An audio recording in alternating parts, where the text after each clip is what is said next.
I think I come from a very unusual world at a very unusual time. I was classically trained on piano at a very young age and started performing at a very young age and fell into acting at a very young age. And then I had a piano teacher who saw that I was bored and ready to quit piano, and he encouraged me to write songs. And he gave me assignments for commercial jingles, and they all turned out really bad, but then I'd work on my songs and not play them for him because I figured he'd hate them. And I finally quit piano lessons and started performing my songs, and by the time I was 12, I was in my own little world, an established young singer-songwriter. And now I grew up at a time where that wasn't unheard of, that we had the Jacksons and the Osmonds to look at. But on top of that, I had something very strange. I went to elementary and junior high school with Cherie and Marie Currie, and Marie Currie was originally approached to be in the Runaways, and she turned it down, and her twin sister Cherie said yes. And as of March 19th, that's going to be history. And the Runaways have been an industry joke to a lot of people. And all these years when I've told people that I knew the Runaways and I hung out with the Runaways and stuff, and they're like, that doesn't really mean much. Well, now that we have an entire generation of baby boomer rock stars, there is not a single person on the planet in music that doesn't say we were radically influenced by the Runaways. And anyone who was in their circle will have stories like mine of, we were bullied in school, and Cherie or Marie saw that happen to me, and they would come up and they would start hitting, kids that were beating up on me, because these kids wouldn't hit a girl, and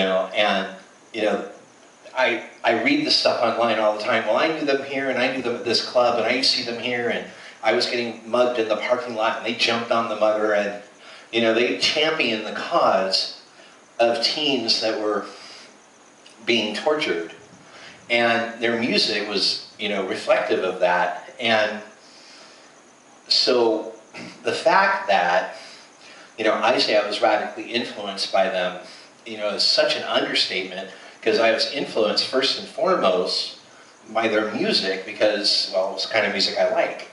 But I was influenced by their character and their friendship equally. And because of that, I had a strange series of events that took place in my very young life. I had a piano teacher that encouraged me to write songs, and I started writing songs probably 9 or 10 years old. I was writing songs. And please keep in mind, Michael Jackson didn't do that. But I have a recording of 20 songs I wrote that I recorded when I was 13. And I listen to this, and it's better than the crap I'm doing now. And a lot of songwriters will say that we peaked at a very young age in our talent because there was no limit. Also, there was no conscience. I was stealing from everybody. And but when the Runaways became huge rock stars, you have to understand they were 15 and 16 years old. It was all over by the time they were 18. We have to keep that in mind, that we can't even fathom that in our culture now. We have the occasional, Miley Cyrus or something, but that does not seem anything like a band that's, touring the world and being compared to the Beatles. And that's exactly what they were nicknamed by Rolling Stone, the female Beatles. And there certainly isn't a woman in rock that doesn't say, if it weren't for the Runaways, I wouldn't have a job right now. And I had the good fortune of being told at an early age that if you want to stay in music without being bored, you're going to have to find a creative process that means something to you, and I started writing songs. So all my songs were about, girls. And I wrote a series of, needy love songs over and over again, basically the same 3 chords and basically the same words, and I just changed the name of the song to suit whatever girl I had my long-term 2-week relationship with at the time. And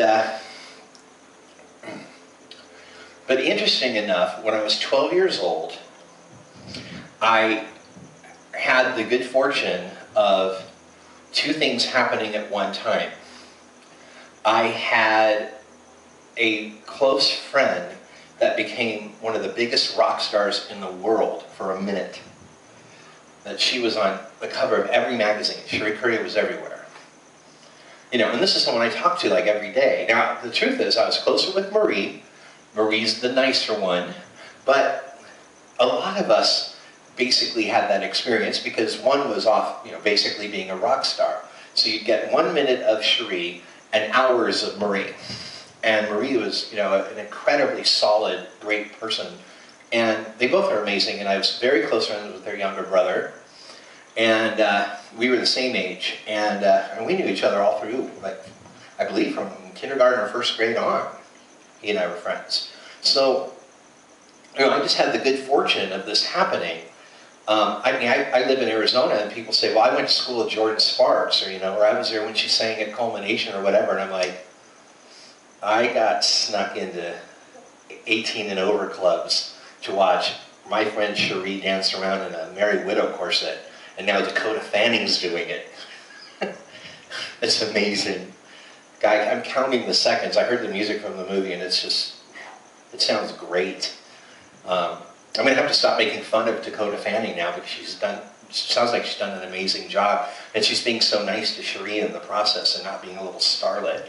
But I had the amazing and strange opportunity to be a serious songwriter at a very early age. That I had a piano teacher that took me serious, and I was already an accomplished musician and bored and ready to move on.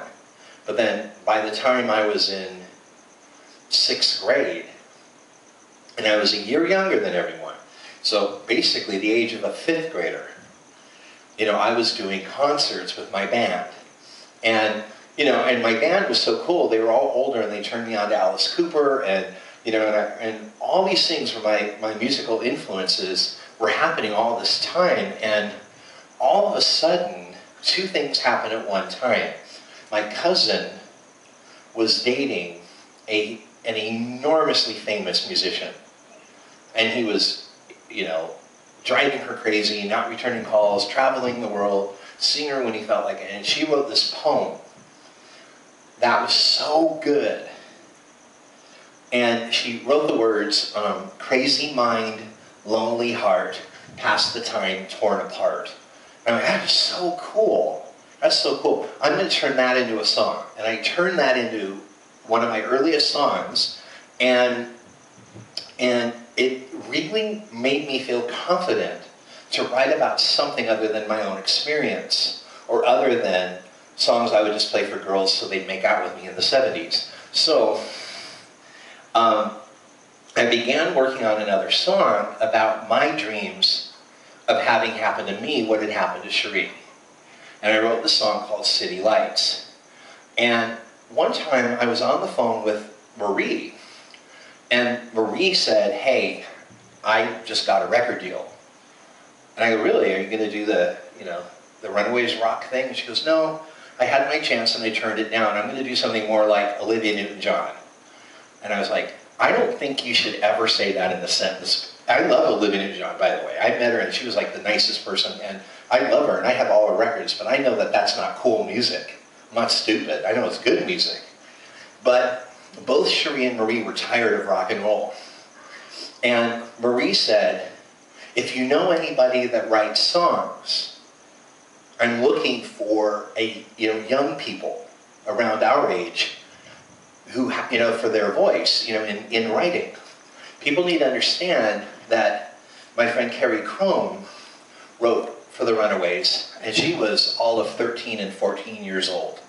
And she wrote songs on the first 2 Runaways records.